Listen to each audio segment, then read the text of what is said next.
This is an ABS motor. Have you ever wondered how it works? First, let me quickly describe how the ABS system in your car works. As you're driving along the road, the wheels are rotating, and that rotation speed is captured by the ABS computer via these wheel speed sensors.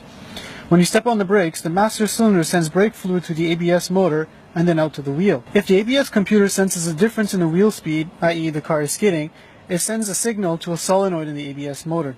That solenoid activates a valve, temporarily releasing brake pressure from that wheel, preventing a skid. Let's have a closer look at the inner workings of this ABS motor. So here we are in the engine bay, and this is where the ABS motor is located. These are the two brake lines from the master cylinder, and these two go to each wheel. To remove the ABS motor, there's a couple of electrical connections, as well as a 10mm bolt, and then a 10mm wrench to loosen the brake lines from here, and a 12mm wrench for these brake lines here. Here's what the ABS motor looks like when it's out of the vehicle.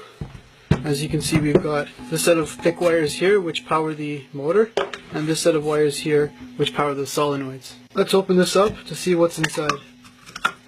As you can see, the system is completely electromechanical. There's no circuit boards or computer chips. The wires run directly inside to the 12 solenoid. I'm going to continue by opening up the housing here, these 4 screws. I'm going to pop this guy off here,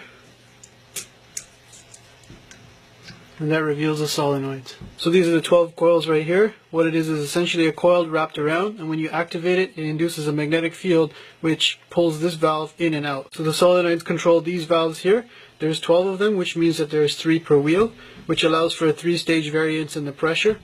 These outer ones here control the wheels that connect here, and the inner ones here control the wheels that connect on this side. This is where the master cylinder return and supply line go in, and this is the ABS motor.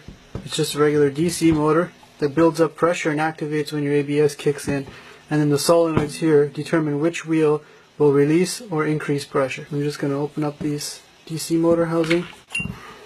So here's the inside of the DC motor. As you can see, this is the coils. We've got 4 brushes here, and inside here is where the magnets are. The rest of this unit's pretty much just a big chunk of machined aluminum. It's not really serviceable. Now if I try to apply 12 volts here, you can see my power supply doesn't have enough current to turn this heavy duty DC motor. Here I'm applying 12 volts to each solenoid, and you can hear them activating as they move each valve in and out. This here is an ABS wheel speed sensor. As you can see, we've got the sensor here that plugs into the CV shaft, which is splined. You can see the splines on the CV shaft here, and the sensor on the steering knuckle. It works similar to a Hall effect sensor in that it detects changes in the magnetic field, which go back to the computer where it can get wheel speed readings. There's a sensor like this on every wheel. Here I've got the wheel speed sensor hooked up to a voltmeter. You can see the spikes in the voltage as I move the screw head past the meter, and that is what the computer will pick up to read the wheel speed. And that pretty much sums up how the ABS system in your car works.